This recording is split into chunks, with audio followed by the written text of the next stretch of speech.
Ну, его в следующий раз я просто буду египетское дозволить. Може ви спитати, чи є тут навчання? Просто имя давали и все, ищи. Он такой с табличкой, знаешь, без этого.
Thank you very much.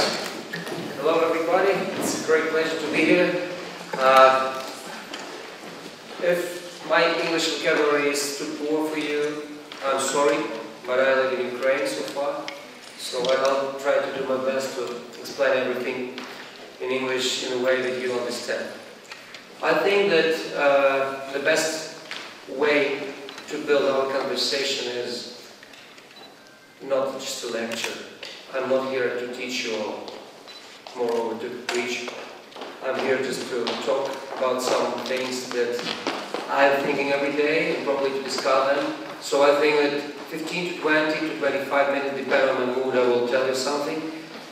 And unless you get bored, I see in your eyes you get bored. After that, we do Q&A. I'm not limited too much in time, just the one thing that my friends are waiting for me in the restaurant at 9:30, so... but you know, you always can have a good excuse. Probably some of you who Googled my biography, or some of you who are frequent fans of Okean Elzy know a little bit about my biography. So, my first education is physics. I'm a theoretical physicist. I have a PhD. And I studied it for a long time. So I will start from some strange things, some history of physics. And then I will pass through all things that we are talking about today. Actually, the topic of our conversation is Ukraine today, I think Ukraine today, tomorrow. What are our challenges? How do we gonna handle them with them and things like that. I hope that's the main topic. If somebody wants to ask me afterwards, or what is my favorite kind of car, I wouldn't mind, but you know, it's a little bit different. Okay, so nowadays we talk about Ukraine as about a country which needs some change. Everybody talk about it. Western people, Ukrainians, we even do something to implement these changes. But let us ask ourselves a question. Do we really know what we need to do? I mean, do we know? Okay, probably we know the goal. We want to build a prosperous, rich, happy country, like, let's say, okay, realistic, not top 10, let's top 30, top 40 in the world. That's good, but do we know what to do? Our politicians, especially before elections, always say we need reforms. Okay, everybody needs reforms. In every country they say they need reforms. In some countries they even do them. In some not. But what kind of reforms? Is there in the world, is there a person in the world who really knows what reforms should be done and how they should be done? and what is the way, what is strategic and tactical,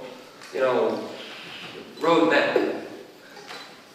So now I'll come back to physics. Do you know why people like Isaac Newton or Albert Einstein, or probably I will name you some others, because probably you don't know them so well, but these people are considered to be great scientists, and there are some others who made a lot of good things as well. They're considered just very good scientists. So what's the difference? Not all Nobel Prize winners, I'm sorry probably for treating somebody without courtesy, but it's not like that. I think they all are big scientists, but not all of them are considered to be great scientists. You have many Nobel Prize winners in the world. Thanks God, we will have more. And some of them do really significant inventions, but only a couple of these people, actually Newton never had Nobel Prize, are considered to be great scientists. Do you know why? Because they somehow managed to build the whole idea, the basement. They managed to build values of science, values on which all other science afterwards was built.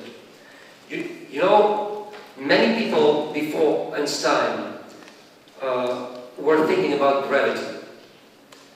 And even in his days, there was a big discussion what gravity is. Is gravity a force? If it's a force, then according to fashionable in the days conception that every force should have each particles. Like quantum mechanics says that particles are responsible for force. So they were desperate to find these particles. They called it gravitons or whatever. Nobody ever had suddenly found them or detected them. So what are these particles? Nobody knew. So Einstein once said, okay, why it should be particles? Why force couldn't be a cause of a curved space?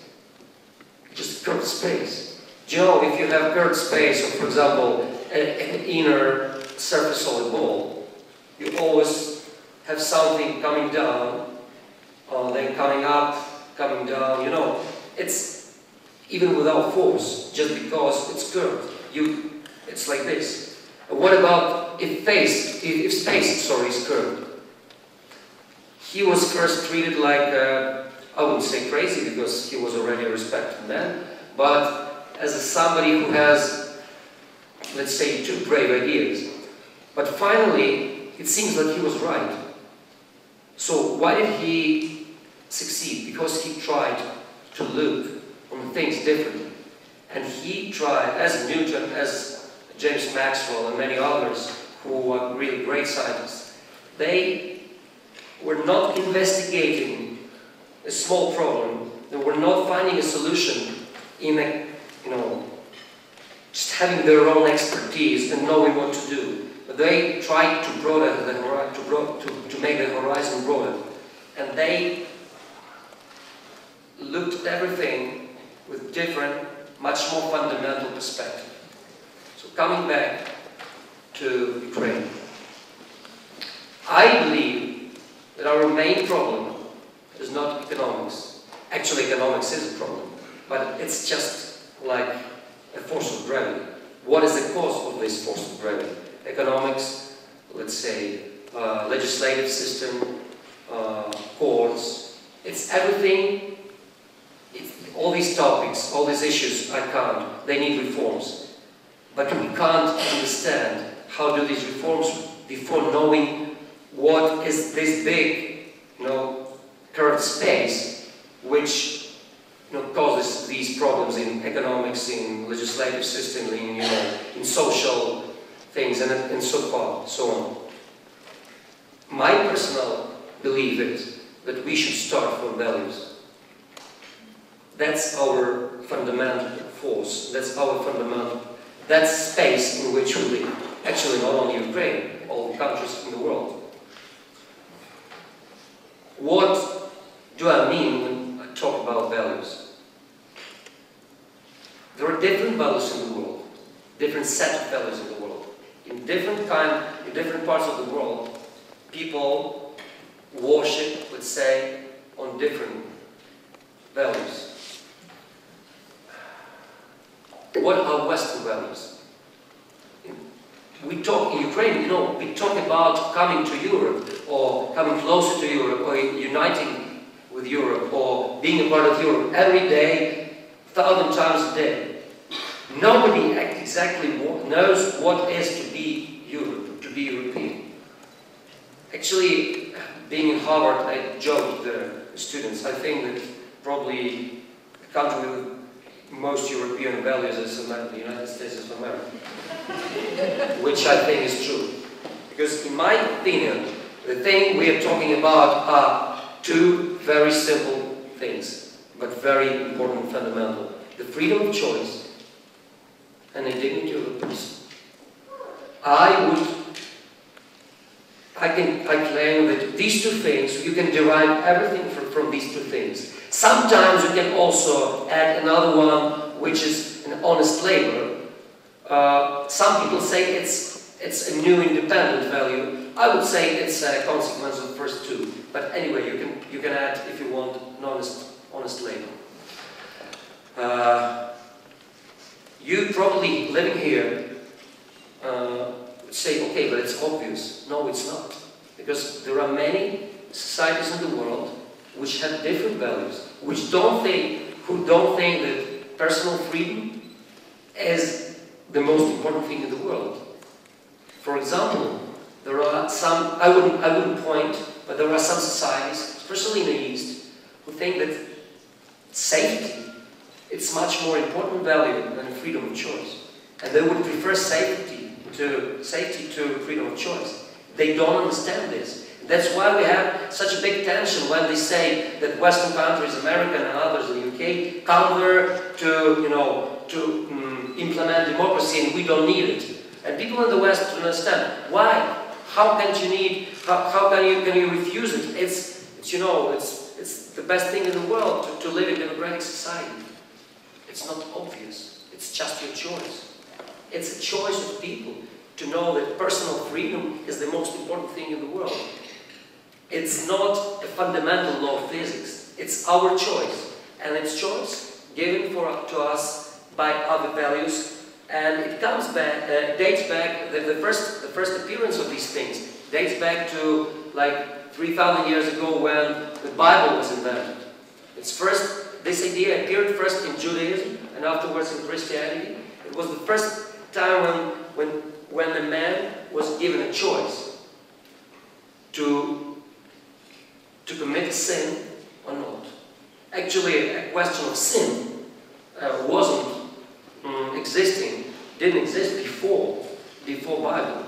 In ancient Greeks or Egypt or Babylon, they had everything dependent on the will of God. In Bible, nothing depends on the will of God. Of God. Actually, there is one God, it's monotheism already. But everything depends on you, they say. God only gives you a choice, and you choose what you want. It wasn't like that in ancient Greece or Rome, everywhere. It was the will of God. The first conception of your freedom of choice was given in the Bible. Also simple, but many people don't think about it. And it's, I think, one of the biggest inventions of mankind. These principles of freedom of choice and 10 amendments. It's a big invention. You say it's an invention of God or some bunch of wise people. It's not so important. Important is that this conception, this concept, this idea, this set of values was given to people, by people or by God, for people. And it was our, choice to live think the history of European world, of Western world, strongly depends on these values. It took them many years, even hundreds of years after Judaism and then Christianism emerged, before people saw the first fruits of these values. I think 1,000 years more after that, we had, medieval time, when everything from the history, they say sometimes dark times, like nothing happened. It's not correct. Many things happened, although these things were probably invisible for our history today. But people were rising, their minds were rising, the values were, let's say, I don't know the correct English word, but they made it better, generation by generation, made it work better, generation by generation.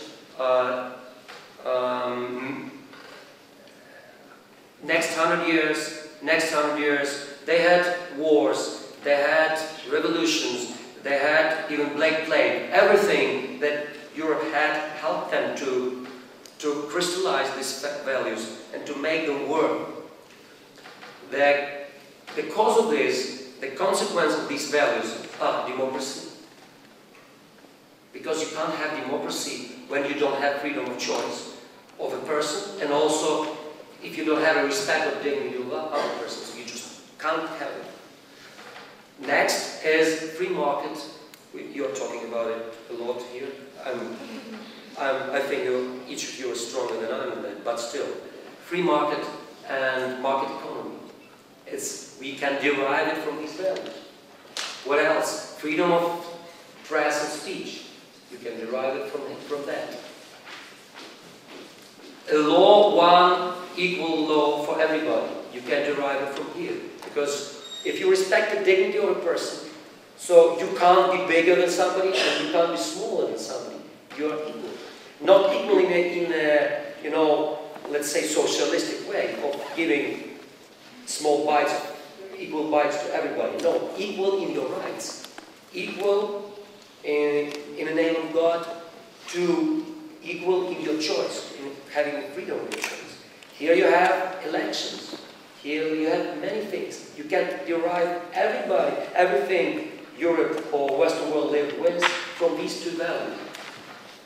So, I don't want to talk to you a lot about history, but still, some things, how it worked here, for example, in my point of view, and why do we have it here? For example, in the UK, probably the UK or England was the first country in the world that succeeded in implementing these values. That's why I think Anglo-Saxon conception of economy rules now.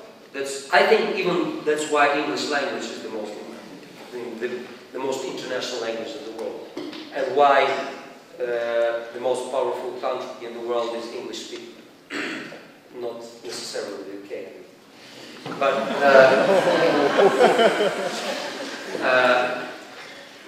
you had some circumstances, some coincidences that made it happen. First, it was an island. Second, in the beginning of our millennium, kings of England were too weak, and lords were too powerful. Contrary to many other countries in Europe, like France or Roman Empire or Russia. And there were always permanent fight between king and gentry and lords and everything. So when they established Magna Carta, it was not because king was so human. It was he had no other choice. So some good things you do not because you're a good person, but because you don't have other choice. But still, they did it. Afterwards, it didn't work well for many times. I'm probably, correct me if I'm wrong, but in 10 years after the John the King, he already broke this rule,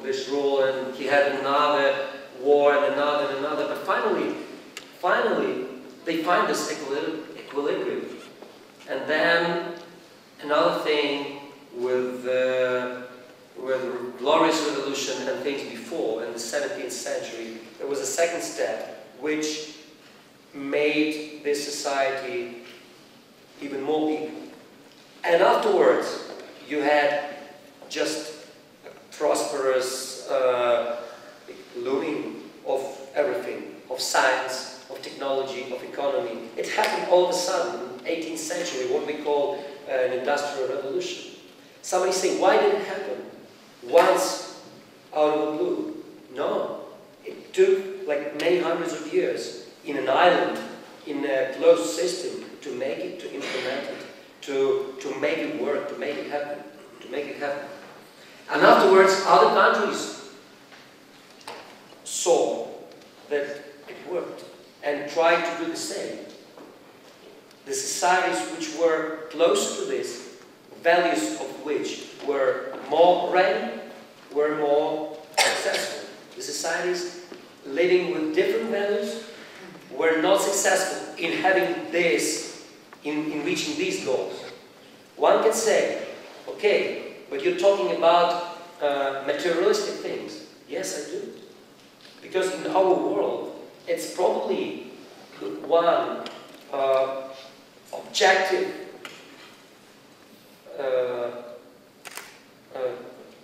quantity, one objective quality you can measure. We can talk also certainly about spiritual things, and one can argue that East developed these things, spiritual issues, deeper than Westerners, probably. And I appreciate it, and I think we need to take some things from them.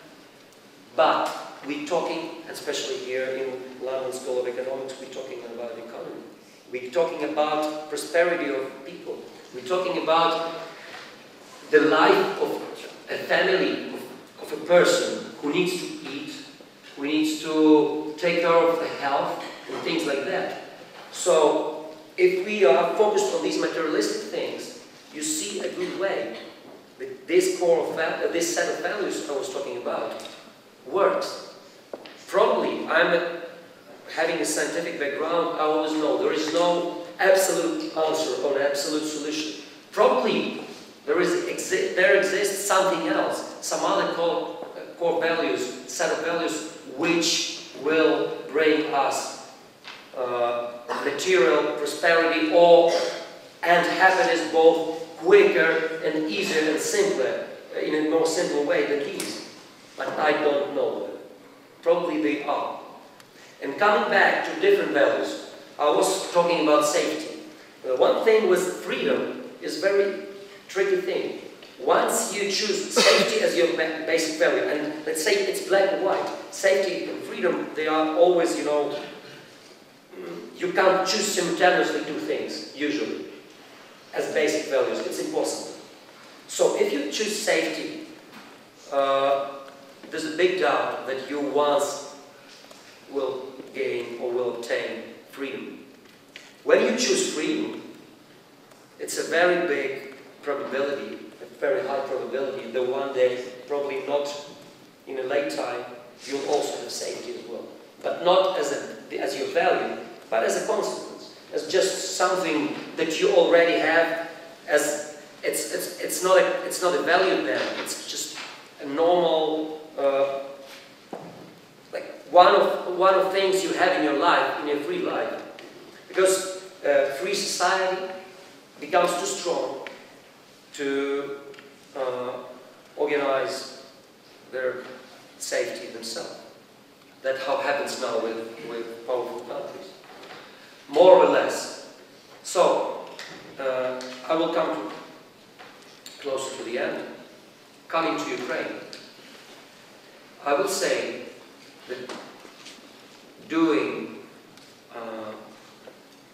or making reforms without changing the values or implementing the values in the minds of people is, correct me, I don't know how you pronounce it in English, Sisyphus labor work. Sisyphean. Sisyphean. I've never said it out loud myself either. Sisyphean. Yeah, it's Sisyphean. You'll come to the same point once again, time after time. You'll do the same thing, and it will be useless job. And I don't believe in any basic reforms without doing this. So my recipe is the following. Secondly, you still need to think about reforms and do it in a day-by-day principle as well, because otherwise your country will get collapsed. You need to do something. You need to work every day in economic issues, in policy, in finances, in courts. But while doing that, you need to understand that your main goal is changing mind of people. And that should be a primary thing. And a secondary thing, auxiliary but very important, should be momentary and quick reforms. They should be a tool, just a tool. And all reforms should be like tailored to these values. That's the only way I think it should work. It could work and it will work. And one more tricky thing, probably we can discuss it as well. Who can do that? History says that although we were talking now about freedom of choice of a democratic society, but usually big tectonic shifts, social shifts, are done by strong visionaries who very likely are closer to dictators than to democratic people. There is a contradiction, and it's a very serious contradiction. I still think that I don't have my personal solution to that. Because if you have a bunch of people who have good values, who know how to do, who are honest, who are focused, who devote themselves to the idea, but they are too much democratic, they probably will be beaten by somebody more cynical and more strong. But then, again, if you are too, arrogant or too self-confident, then what is it? What about the basic value of choosing? That's a question for me which should be answered by history. But I think that a good combination of these two works. If you come to history of many countries, UK, France, America, you will see that you need a combination of people who are strong and sometimes even autocratic leaders, but they should stand on these basic values of freedom and dignity. That's how it happened in America, that's how it happened in many other countries.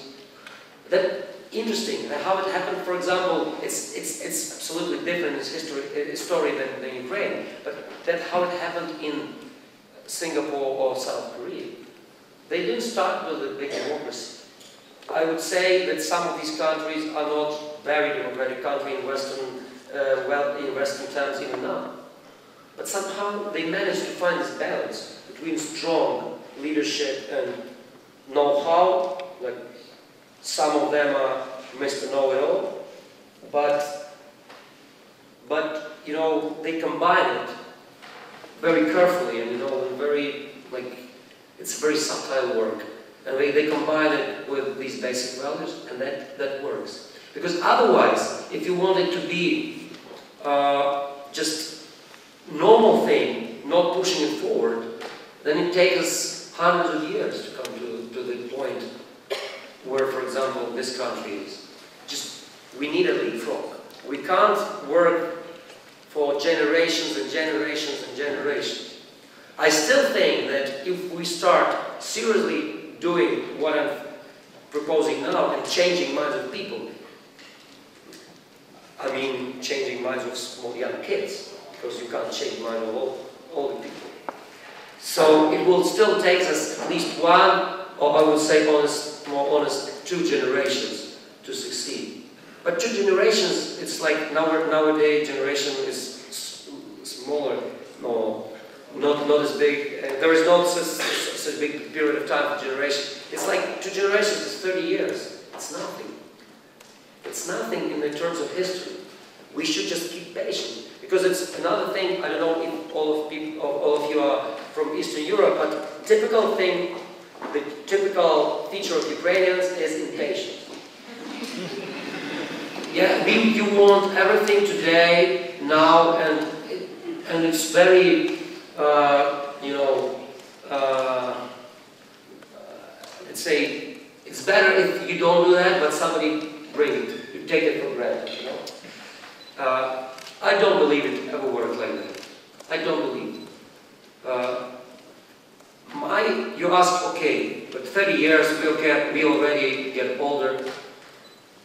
If you are interested in doing something for your country, that's a goal that will bring you in force for all of your life. You'll wake up and think, okay, a step further, a step further, a step further. And even before you die, you're happy, then you're happy not when you see that we are the richest country in the world, no. You're happy when you see that the path you wanted for your country is correct and it's irreversible. Just to know that its path is irreversible, it's already a very, very, very big victory. Because nowadays it's not like that. Ukrainian suffers come from the thing that for the first time in many hundreds of years, this nation decided to use a right of freedom of choice and to choose their own future itself. We never had it in Ukraine before. We had some attempts, but we never, they were little. This one probably is the biggest attempt for our last 5 or probably even 1,000 years before Kievan Rus was. There is no evidence that we'll succeed. There is belief, there is hope, there is our, let's say, okay, belief and hope, but there's no evidence. Nobody will give us for us. It'll give it for us. Remember when I started talking about values, I said that God gave us possibility to choose. Now God gives Ukraine a possibility to choose. People there to choose. And what is country? Country is people. And people who think of this country as of their future, not of their past. I already had a meeting in Silicon Valley where I already told them, one big mistake of Ukrainians is that we treat our country as the country of our parents. Don't do that. Treat your country as the country of your children. If you do this, you'll behave completely different. Completely different. It's not the country where you were born. You did nothing for, you made nothing for being born. It's not your achievement. It's a gift that God gave to your parents. It's not you. So how did you deserve having a good country? What did you do? And secondly, in special private issues, in special private living, accidents or whatever, how you call it, everyone has right to choose their country. Secondly, there's no law that everybody should live in the place they were born. No. And I mean, even not talking about my country as a territory. If you consider yourself to be a part of the country, you need to understand that you share your future with your country mates. And future is based always on values. If you have the same values, it's easier to go together to a future, to achieve it, to reach the point of destination you want to reach. You need to have one point, general point. No, I don't mean family things or whatever, but even if you live in London, you can feel Ukrainian. But feel Ukrainian, it means that you feel Ukrainian. And it doesn't mean that you feel a person who was born in Ukraine. It's two different things. To feel Ukrainian and to feel English and to feel a person who was born in England. It's two different things. One can say, okay, or you can cite me John Lennon's song, Imagine There's No Countries. My personal idea is, my personal opinion is, I don't believe this. I do believe that we should respect and, like all countries in the world, or nationalities, we shouldn't care, sadly, we shouldn't care who to love, with whom to be friends or whatever, because all people are equal, not only nations. But every nation, everybody in the world has a nation or has a people he or she loves. You can't love all people. You can respect, you can like, you can be comforted with, but you can't love. As you can't love two persons. It's the same. You can't. I mean, a man can love one woman simultaneously, or a woman can love one man. You can have affairs with men. So to love is something different. Yeah. And the same thing here. So one very wise Ukrainian man, Greek Catholic Cardinal Huza, once said, if you love your country, if you don't love your country, you don't love God. And that's because if you don't love your country, you don't don't love people. And if you don't love people, you don't love God. So my idea is we should start from these values, because values will bring us to the road, to the irresistible road. Everything else is a very important, but an auxiliary thing. Expertise, know-how, like good education, that just helps, but these are tools for what? If we rebuild our minds, and Ukraine, I think, needs an urgent, complete, rebuilding of our values. We already started to do that, having these Maidans and revolutions. It's part of that. All the countries in the world, especially prosperous countries we're talking about, all passed through this. All of them. You had it here in the UK. They had it in France.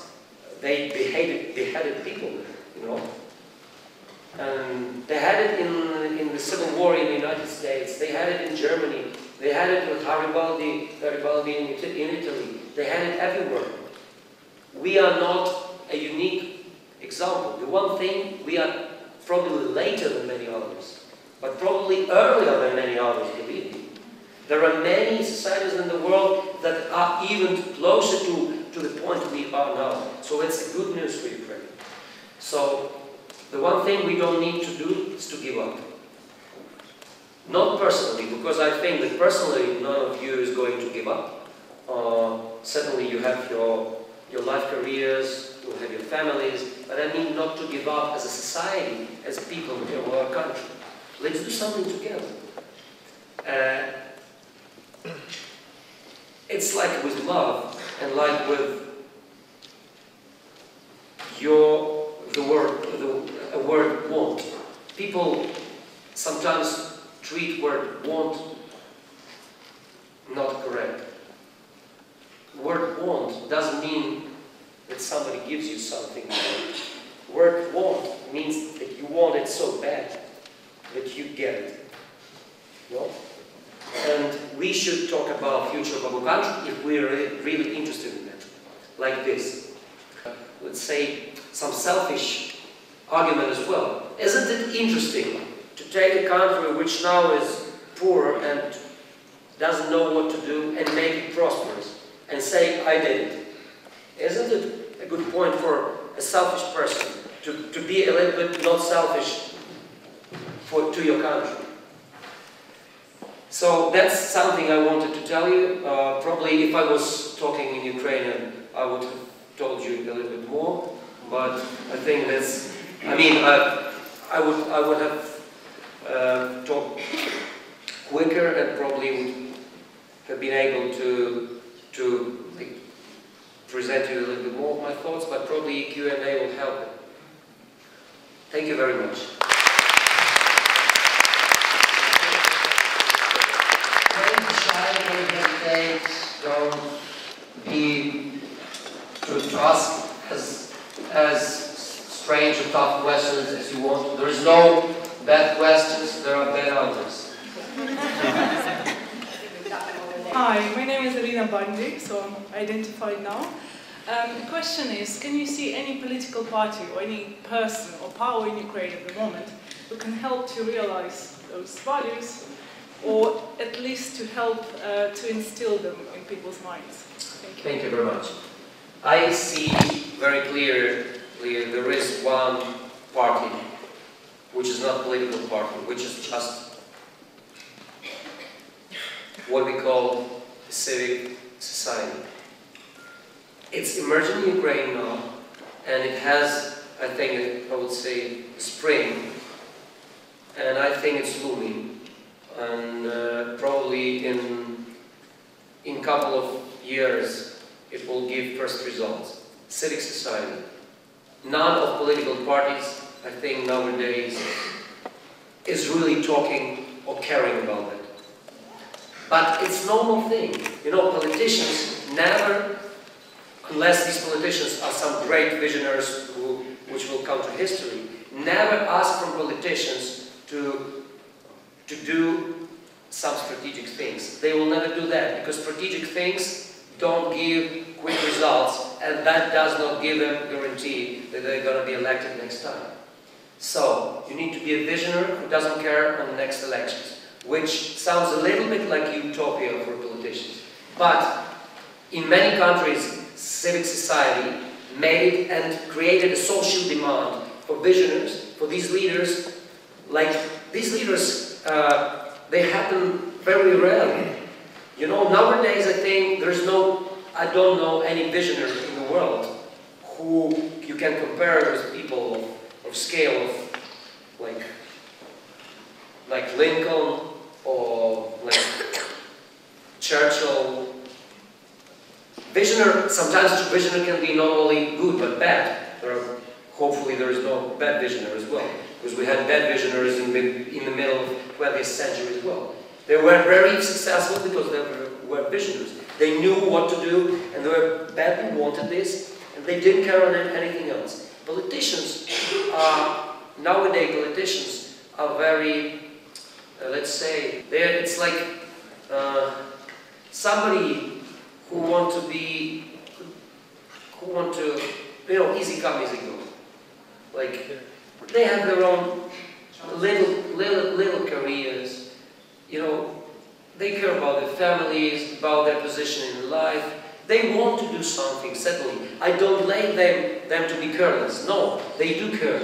But having a choice between a reform that works today, but doesn't bring you closer to things I'm talking about, and big reforms that will probably work day after tomorrow, but will give no result today, they will choose the first one.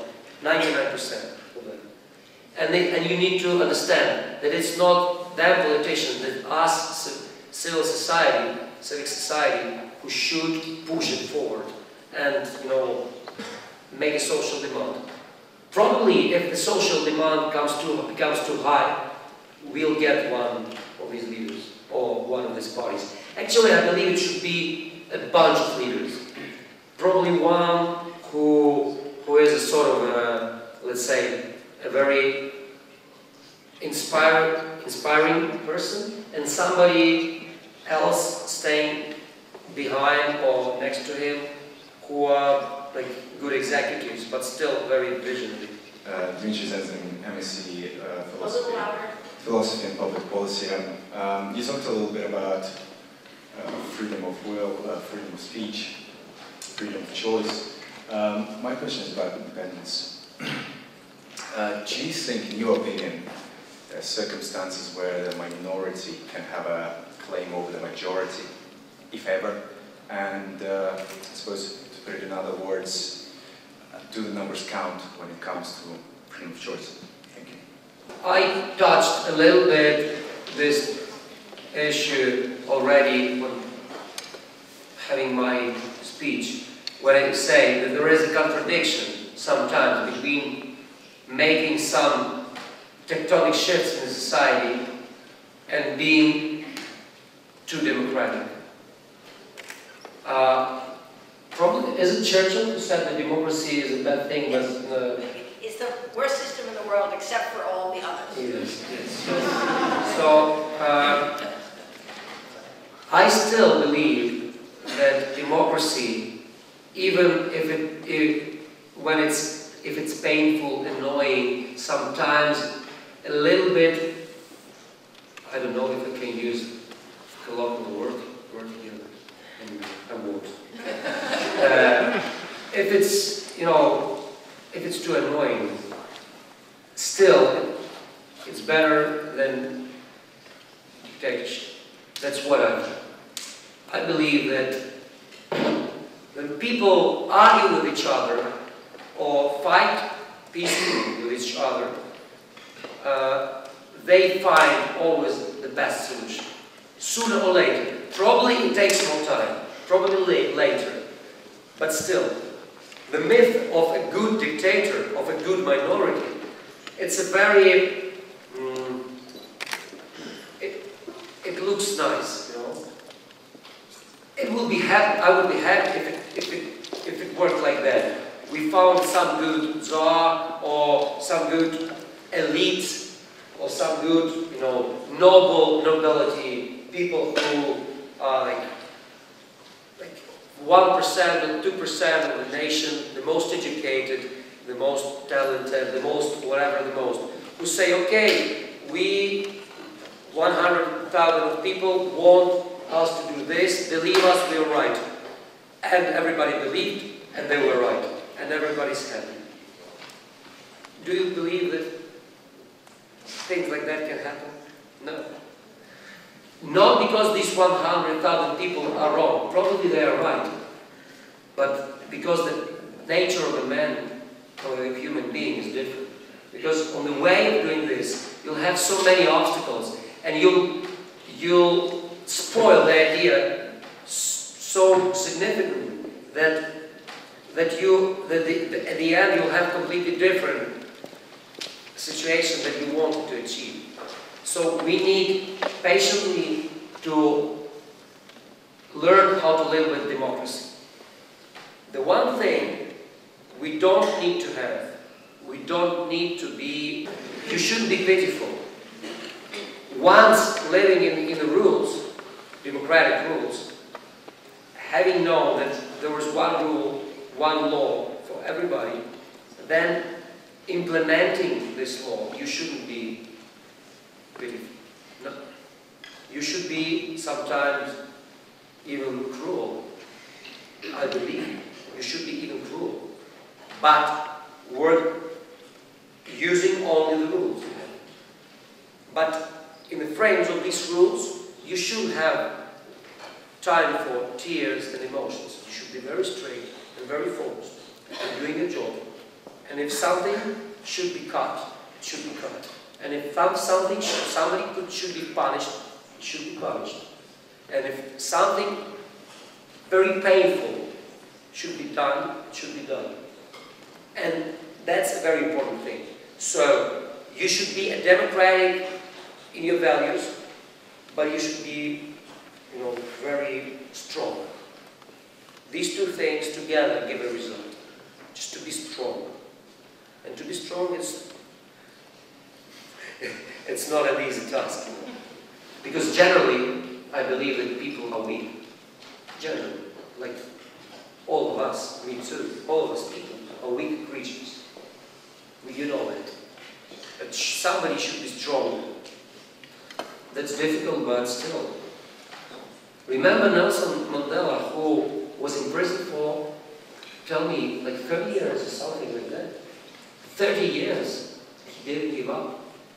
It's unbelievable. Like, to be in prison for 30 years, there are many people who were in prison for 30 years and then became free, but only few of them remained really free here. So, you need people like him. And it's not a utopia, because in every country we have people like this. The one thing more we need to have is a social demand. So I believe that we should be patient and don't ignore the right of the majority. The one and other thing is that when you see that different parts of your country mates see their future differently, there are two choices. The first choice is to argue until you find a solution. Another choice is a freedom of choice once again. Everybody choose what he or they want. But having said that, I'll continue with the help of existing rules. You can't change rules while changing different life. You need to change your life having that rules you already have. Otherwise it doesn't work. Otherwise it's anarchy in jungle. So we're not living in jungle. Okay, you economists do generally. Hi, my name is Olga Markova. I'm from Crimea. So, Ukraine, obviously.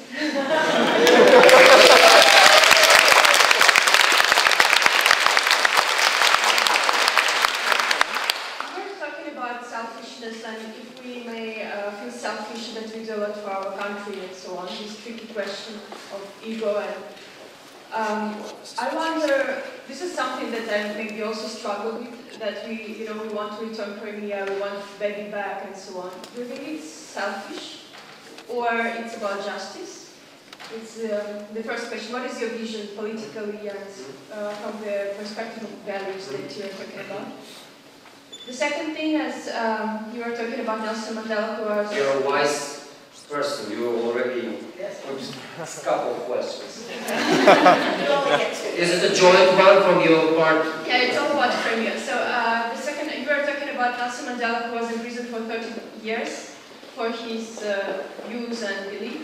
So, we have in Ukraine Mustafa Dzhemilev, who was in prison for 15 years when he was... Yeah, I know him, yes. Yes, very sure. So, what is your vision as a leader? As a leader for Ukraine or for people who want justice for Crimea? Actually, I already said everything in the previous answer, but I'll say it once again more specific. I believe that if some territory of the world, the majority in this territory, see their future different from other territory in the country, it's their own right to put this question and to have their right to be heard, and they need to have a right to somehow to proceed to answer this question and to see the consequences. Like, for example, you had it with Scotland. It's absolutely normal. The only thing I believe you need to do it according with the law. There is some law. Because if you live in one country and then you say, I don't like this country, that's why I don't recognize this law, this country anymore, then you are a criminal in every country in the world. But if you say, if you fulfill all the laws, and you act according to the law, and you cry loudly, and you are not heard, then you have right to protest. And you need to protest as long as it's necessary to be heard. Coming back to the specific question,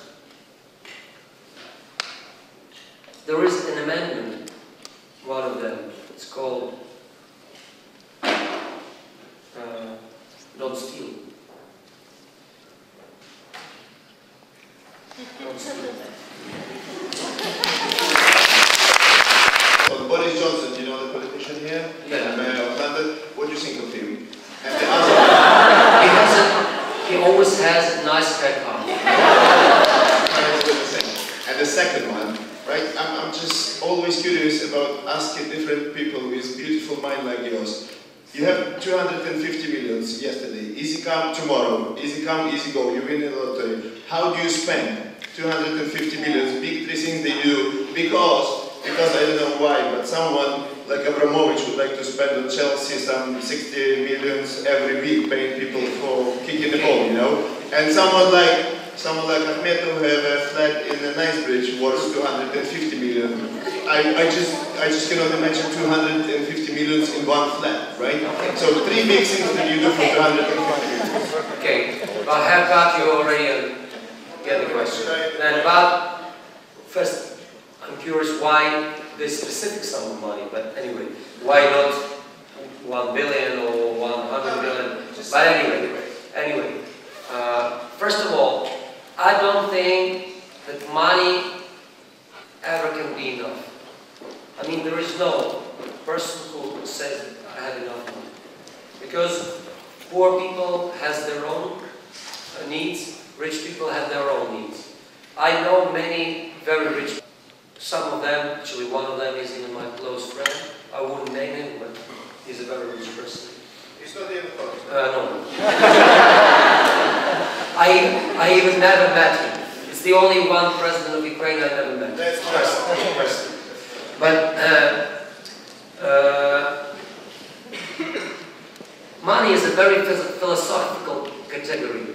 I think that money, like power and fame, which is vanity, are three very hard to resist. And the more money you have, the more money you want. It's a normal law. And it's not that you are some greedy person or whatever. It's just normal in the world.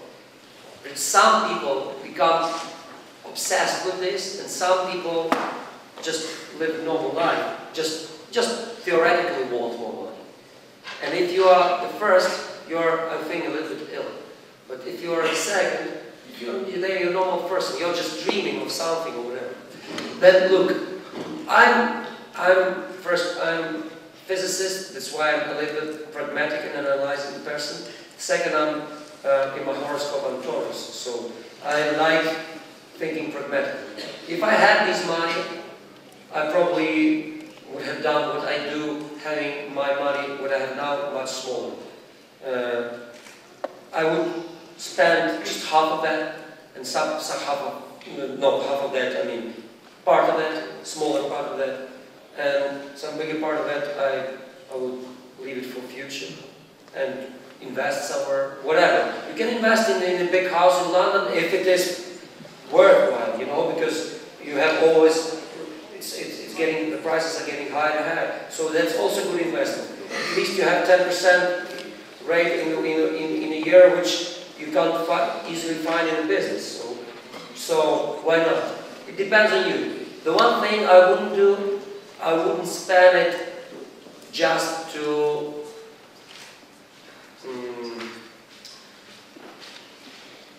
fill my ego. No, I wouldn't do that. I'm too dull for that. I'm pragmatic. I would use money as money. Thank you. Money is freedom. You know, money is freedom. And for me, freedom is the most important thing in the world. Money is a tool for freedom. If you don't have other tools, you are certainly a poor person, but still, not so poor as somebody that even doesn't have money. So use money as a tool for freedom. That's a correct, I think, use of it. Добрий вечір, Святославе. По-перше, дуже дякую за мудрі слова. Мене звати Артур.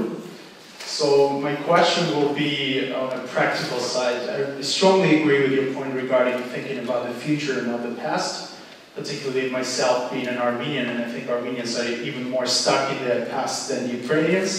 So because they have a very big and very both nations have this, definitely. So my question is, as I said, on the practical side, what do you think are the everyday behaviors and the actions that the young guys sitting here and the young guys in Ukraine can actually do every single day to get Ukraine closer to that vision that you were talking about for a long time today?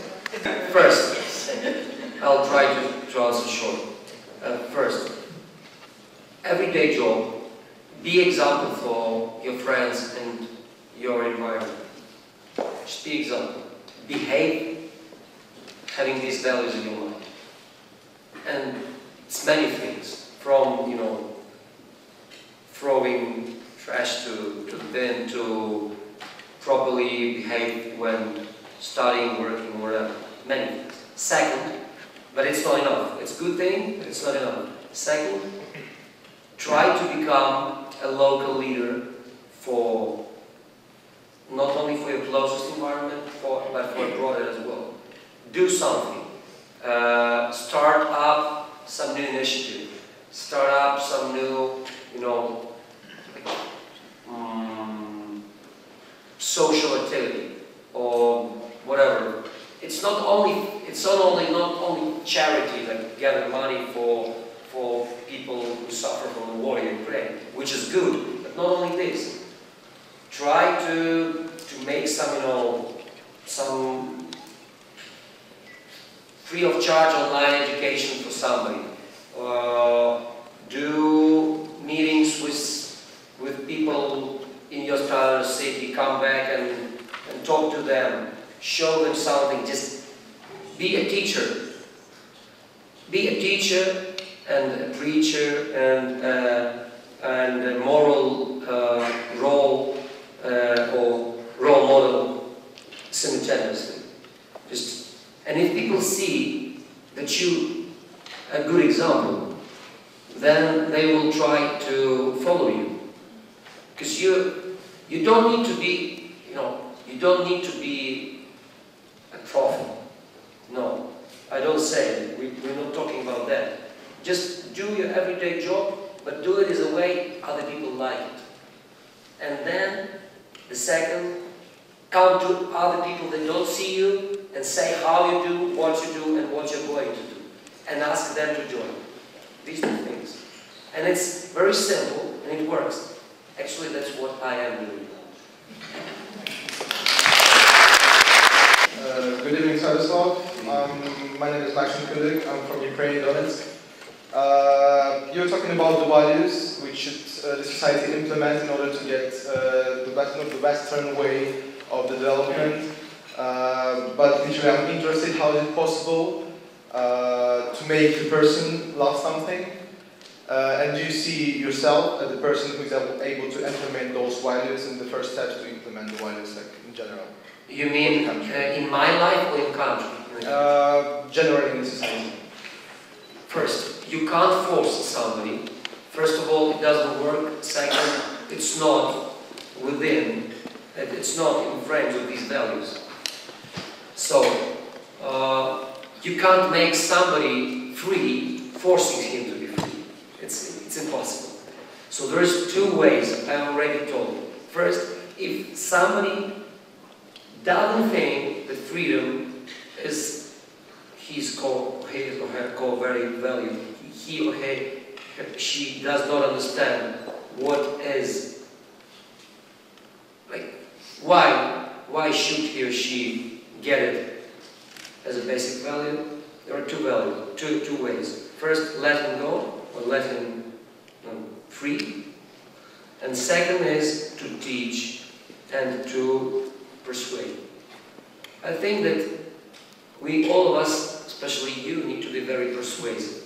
Because persuasion is something that really works. When you show your own example and say, you want to be like me? Do this. For example, you, all of you, the majority of you came from either from Ukraine or from Eastern Europe, not most rich and developed countries in the world. But all of you made your personal, like, first significant step in your life. You changed something for better. You already are good examples for your friends, for your relatives, for your classmates, for everybody. You already are. Suddenly, if somebody of you will getting this education, stay here and become a rich and prosperous British person, probably it wouldn't be a very good example for them. It will be just a subject for jealousy or envy or whatever. But if you do something both for yourself and for your country, coming back, living here but doing something, making the life of people better, it will be a good example for them. They will be proud of you and they will want them or their children to follow your way. And especially that works when you're talking about children. Because, you know, do you know that in Ukraine, the 80% of young people fully support European way of learning? 80%. less than 50 of old people do. Because they can't change their mind. But young people are easier to be influenced. And in this, I would say, cynic way, we should influence them. We should persuade them. We should show them that there is a choice for them. And it's like with religion. You need to be a missionary. You need to be a missionary. Otherwise, it doesn't work. You need to have strong belief within yourself that it is correct. And that's why it's good not only for you, but for somebody else. I really believe that these values are better. That's why I work like that. I never will give up my freedom. Never. I don't think that there's something in the world that can be more important for me. And it also happened very, you know, it was an accident for me. When I was 15, I went, it was a Rotary exchange of children, pupils in the school. So I went first time abroad. It was still the Soviet Union, the last year of it. And I went to Canada. And I spent 2 months there. That completely turned my mind upside down. I came a different person. I think if I was 39 like I am now, and I went to Canada first time, it wouldn't work that way. And if I was 69, it probably wouldn't work at all. But I was 15, and it worked. Good evening, my name is Yeva, and I'm a student here studying International Relations and History. My question is, basically a couple of days ago, our former President of Czech Republic was actually advising the Select Committee of British Parliament on the EU and Russian relations. So what he said actually came as a surprise to me. He was saying that Ukrainian society is nothing like European one. So he was saying that it has no similarities, and that's why it will be really hard to integrate Ukraine into the European Union and European society. So my question is, do you agree with that? And if there are similarities, what are they? If there are differences, if you can name them. I'm happy that somebody in the world has an opinion different than mine. But what I care, what I really care, deep in my heart, is what Ukrainian people think, not what other people think.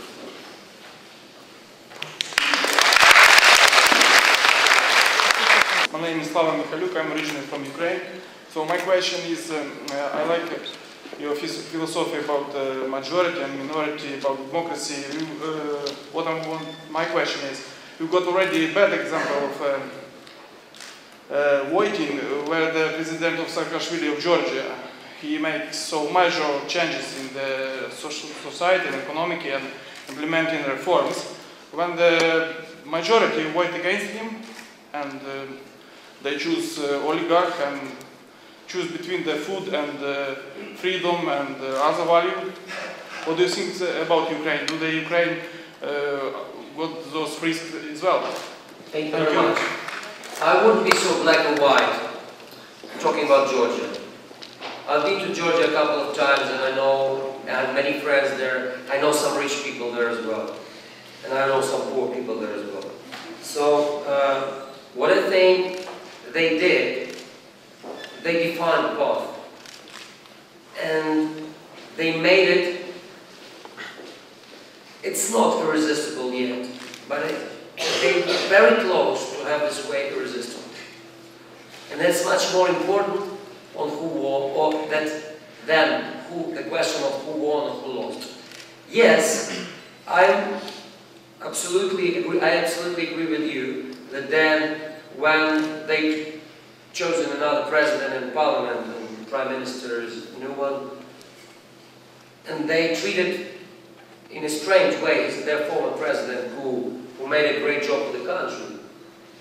But you know, that's part of democracy. Probably if people were against, they were not happy as much of what he did as for foreigners from other countries, which saw only part. Like, you know, you always need to live there to understand how good or bad a politician for you are.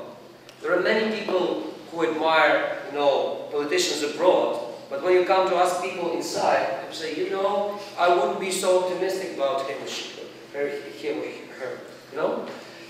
So, I think that there are strange things going on in Georgia now. But generally, I don't see that they revised their path now. No, I don't. And actually, what they put as a guilt to former president Svyatoslav, is some things that when he acted not according to the law. Yes, it's partly, you can, you know, in many countries, not strongly developed countries, it's also a tool for punishment. But at least you should start from something. I think they are on the right way. And if they continue moving forward, not changing dramatically their path or going in a reverse direction, they will succeed more and more. Although sometimes democracy has different consequences. For example, one more example from history of the country we are in now. You remember who were the winners of World War II? Official winners: United States, Soviet Union, and Great Britain. So, who was a winner? Who was Prime Minister of Great Britain at that time of the UK? Winston Churchill. So he won. Is it right? That's right. Month after the war, but 2 months, he lost his elections. He lost his elections. You can imagine somebody in Eastern Europe who won that kind of war and then lost his elections. Would you know why? Because pragmatic people said, okay, you were the best for a fight. You won, and we'll build you a monument, which they did a lot. But you're not the best for rebuilding our economy after the war. We need somebody else. Actually, they were not very right afterwards. So they chose him once again, elected him once again afterwards. But still, that's how democracy works. Sometimes you think, how? And from the point of view of different countries, me as Ukrainian, how could you can't do that? He was your hero. He made your country a winner, not coming enemies stepping their boots on your land. And you, so disgraceful. No, that's what democracy is. That's all right. That's how it works. The same thing with Georgia.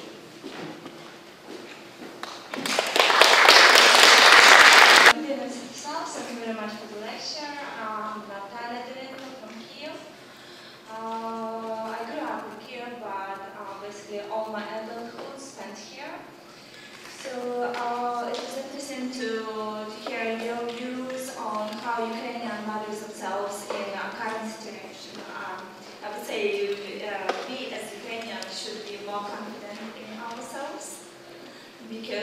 required only knowledge, and knowledge comes with desire, which people have.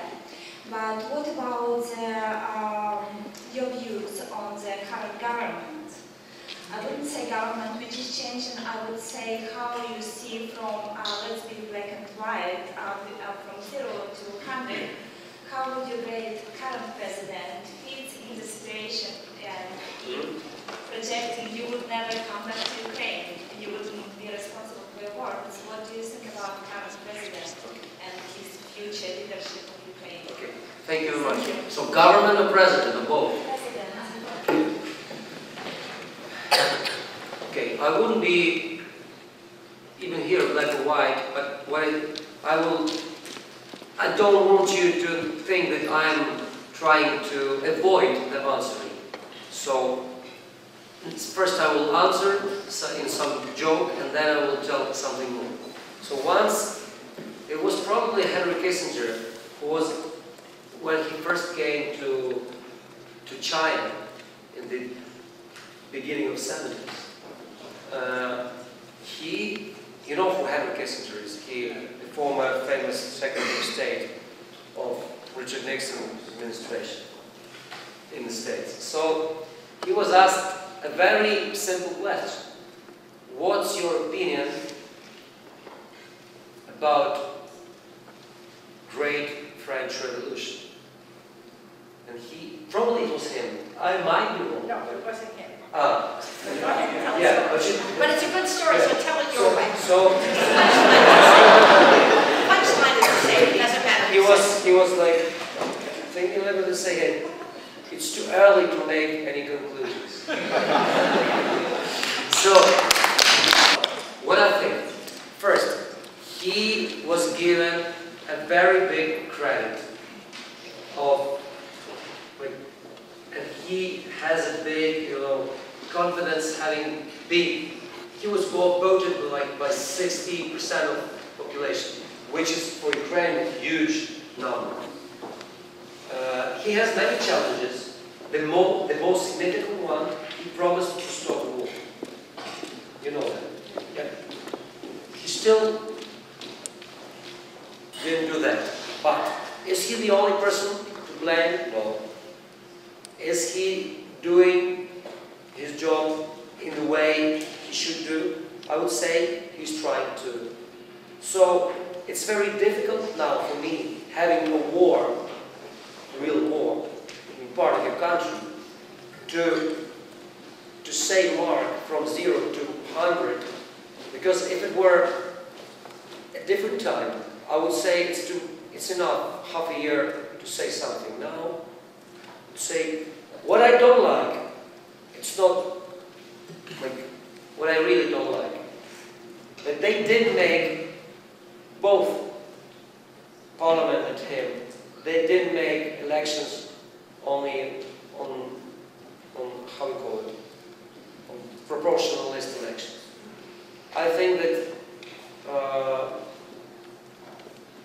that when you have election, two different kinds of election, what we call majoritarian, how you call it in English? Majoritarian. First past, majoritarian elections. I think it doesn't work for Ukraine. And they should change them. And they didn't. Another thing is, I was a strong supporter of President and current Prime Minister to have to form one political force. I think it was for the benefit of the country, the sake of the country, they didn't do that. I think it's a mistake. Probably not a strategic mistake. Probably yes, probably no, I don't know. Tactically it was a mistake, absolutely, it's my opinion. Third thing is, we have many vague, not transparent names or appointments in the government and alongside. So this thing I don't like as well. But it takes some time. I still have credit. I still have credit. It means my word still doesn't mean that I'm upset or it's it's my last call or whatever. I mean, I have granted, I need some more time. There are some good things, some bad things. I like his job, what he's doing in his foreign policy. I think he does a lot. And I like his Minister of Foreign Affairs. He's a smart guy and very inquisitive. And I really like him. And there are many other positive things as well. So you have cons and pros, you have good things and bad things. But still, I don't believe in a czar. I don't believe in one president. I believe in team. I believe in president, government, and parliament working together, having one goal. Otherwise, it doesn't make sense. You can't blame one president. You can't reward one president. You can blame, reward all the team, all the establishment. I think now it's still too awkward. I hope they do better in the future. But I believe, at the beginning of our conversation, I already told that one thing is that we need, that NGOs and social movements are much more important today than governments. I think they're doing a job for our children, and our children and people who live in 15, 20 years after, they will do a real job. That's what I think.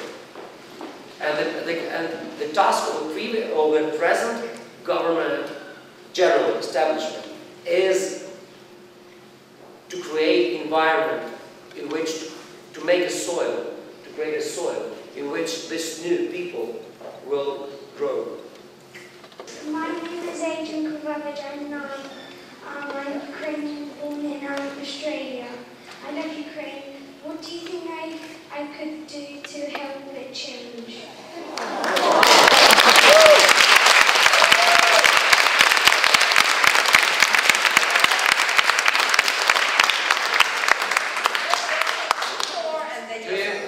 Do you love Ukraine? So then the main thing you need to have, you already have. The next important thing is to study well. And another question, could I get your autograph?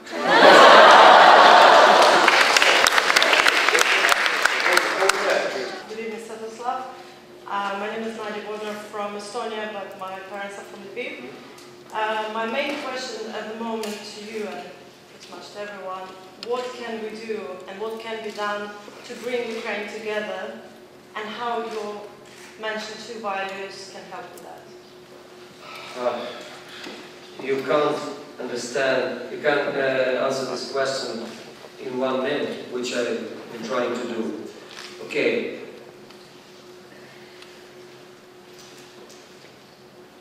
We have history that worked as it worked. We have geography that worked as it worked. So now we need to, having history and geography, which we can't change, we need to change our future. We can do it only by doing some specific things.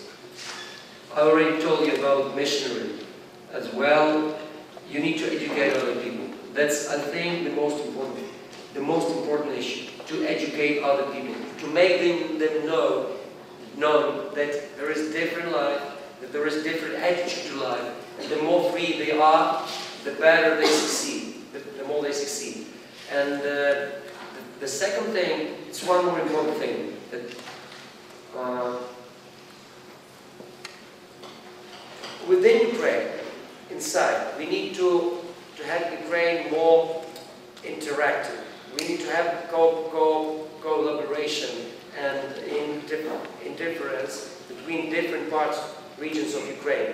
Because, for example, the western part of Ukraine, because of historical reasons, is much more ready for, actually they have these basic values within them. In eastern Ukraine, historically, it's a little bit further from the goal, yeah? And when we interfere, when we make a diffusion, it works. So we need to have a mobility of the society. Like I already tell, cheap airways, cheap tickets on cheap logistics.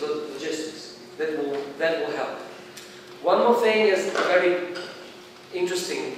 Probably I'm the first to announce it publicly, but I know a very good way how Ukrainians can learn English language very easily. In 5 years, all young people will know language. They did it in Scandinavia after World War II. They did it in Benelux after World War II. Just show old movies without just having only subtitles. That's all. And I think we should do this, and we should demand at least considering this, at least at night, probably not prime time, but start doing that step by step. You will see the change. I never had 1 day, 1 hour Polish language at school. I know Polish language fluent because I watched TV when I was a kid. That's it. Very short question from India. Namaste. I'm going to Indian restaurant now. Yeah, so I'm from India, the so-called greatest, like the biggest democracy in the world. But the question is like, why we can't have universal values? Why the West, like the European model of democracy, has to be like the perfect model? Why it can't be a blend? So it shouldn't. Yeah, and then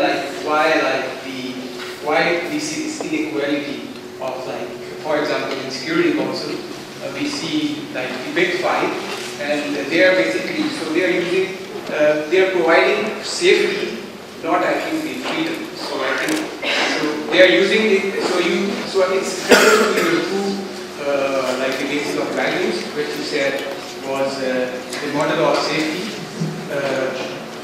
So that we should have freedom, but I think this whole model of democracy, of the European democracy, is built on the model of like providing safety, not freedom. Okay, thank you. Very quickly. First, there is no obvious,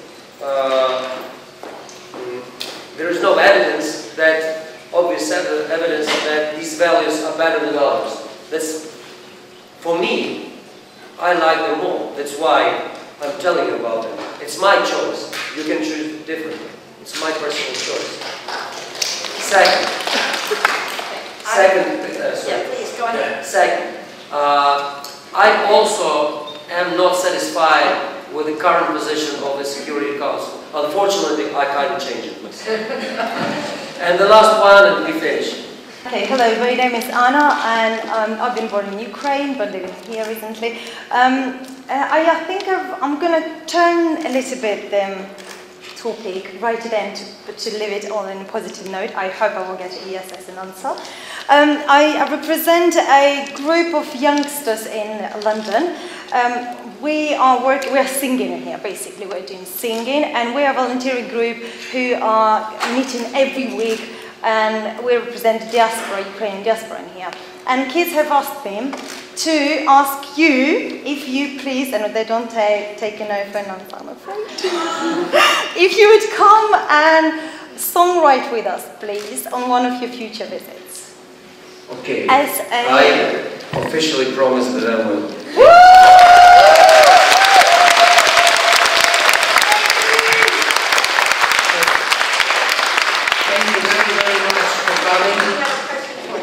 It was a big pleasure for me, and I really appreciate it. Thank you.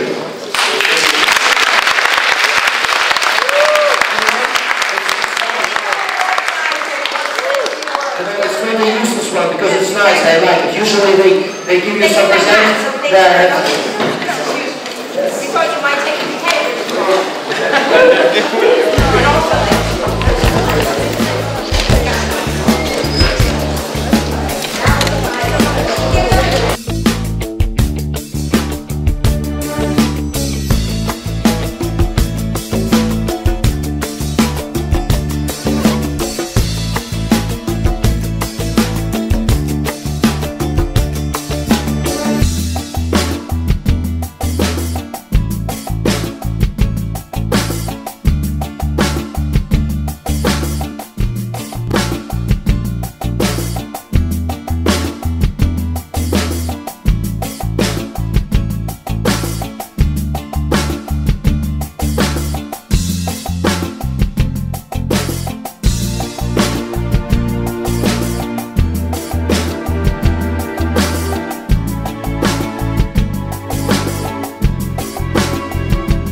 Піар-менеджер відповіли на наш запит допомогти Лондоні Euromaidan. Ми трохи були розчаровані, що все-таки не змогли отримати зустрічі з вами персонально минулого разу. Було коли? Вячеслав, будь ласка, щодо фотографії. Я поїду, що в мене буде декілька поїздок в Лондон з ближчим часом. Будь ласка, щодо фотографії. Дякую вам за вашу постійну діяльність. Так що, а можна ще фото? Що фото з вами? Надя, передавайте привіт Україні.